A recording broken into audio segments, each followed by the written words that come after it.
So ito guys, mayroon na tayong piyesa dito. Valve EGR. Ayan. Made in Thailand. Well, quantity 1. Ayan. Genuine parts daw ng Mitsubishi Motors. So tingnan natin guys kung ano yung laman nito sa loob. Ayan, yung EGR valve. So magkasama na ito.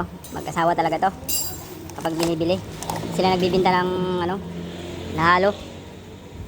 So ikakabit natin to dito. Ayan. Tingnan natin kung sisipol pa rin yung turbo niya.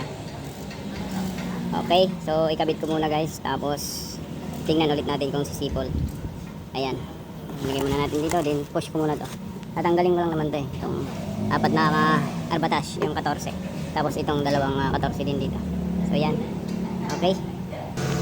So ito, tinanggal na natin. Ikabit na natin yung bago. Ayan. Yung bago, ay yung luma. Tapos nandito yung bago. Ayan. Papatong lang naman natin dyan. View. Oh, bagong bago. Tapos tornilyo.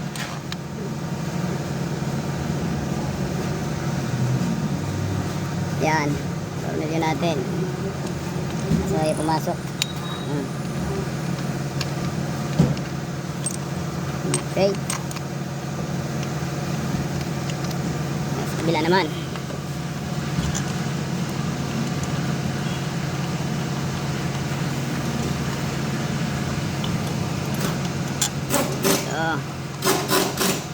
Okay, post ko muna, tigpitan ko lang.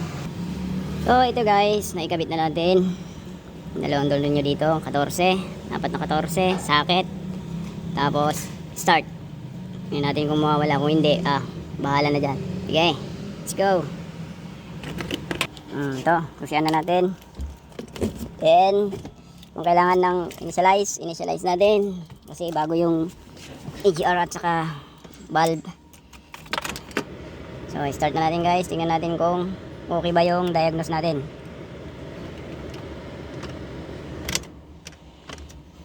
Ayan, start na natin kung mawawala yung kanyang sipol. Narinig nyo naman yung sipol nung nakaraan sa video ko guys. Ayan, start. Tingnan natin kung mawawala yung sipol. Ayan. May check engine, kailangan natin i-reset yan dahil yan yung problema niya nakaraan. Tinanggal natin yung EGR na pinandar natin na nakatanggal siya, so mag-check engine talaga yan. So ito guys, nalagay na yung kanyang bagong EGR at pakinggan natin yung kanyang sipol kung mayroon pa. Ayan, so wala na yung sipol guys ha. Pakinggan yung mabuti, wala na. Dati pag andar pa lang yan, sumisipol na yan kahit nakakabit ito. Hindi ko kasi may papakita guys na nag-work yung kanyang EGR dahil may warranty pa yan eh. Kailangan hindi natin matanggal yan dyan kasi hindi natin pwedeng pag-iwalayan yan, bago pa eh. So makikita natin sana kung nag-work pa talaga yung EGR, pero bago yan at nawala na rin yung kanyang sipol. So reset na lang natin yung ilaw doon. Ayan, reset na lang natin yung ilaw. Then pwede na tayo mag-revolution. Ayan. Ayan, di ba may check engine guys, nagpalit tayo. So ito, gamit ko ngayon ay pad 7 na, ayun, tingnan nyo, ayan o. Yan ang pad 7 na launch na bagong, ayun ko, may bagong labas ulit ngayon ng baka pad 8 na.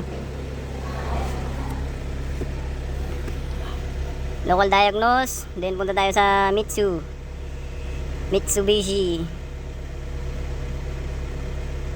Saan na yung Mitsubishi dito? Ayun, nakatago. So, okay. Then tayo natin. So guys, nag-clear tayo ng clear lang wala muna tayong ginawang calibration or initialization. Tapos pack natin, kung mayroon pa kailangan natin mag-initialize.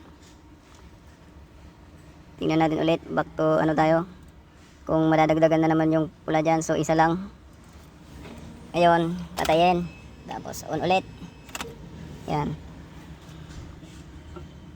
Tapos back ulit, high speed. Tingnan natin kung madadagdagan na naman dito. So isa lang. Yung natitira dito guys, walang yun, walang problema yun. Huwag natin pansinin yun. So start natin yung sasakyan. Tingnan natin kung mawala yung check engine.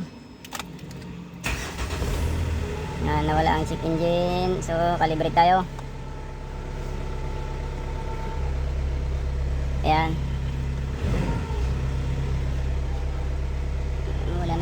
So yan guys, nagpe-perform tayo ng initialization ng throttle nag-grab idle siya. Matagal na hindi umandar na-stuck up.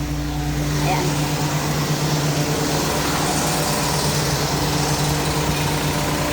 Ayan, kung mapapansin nyo, wala na yung sipol. Ayan o, wala na. Naka-idle yan ha. Dati kasi kahit naka-idle, umiingay talaga yung tambot, yung turbo niyan. So ayan siya guys. Naka-idle na yan. At medyo kanina, malag-palag kasi yan. Kaya nag-perform ako ng throttle nag-grab idle kasi na-stuck dito matagal. Pangalawang linggo na to dito guys. Ayan mo dahil sa itong na to, itong salarin o yan, wala nang sipol. Patayin natin yung guys para marinig nyo, wala nang sipol. Ayan. At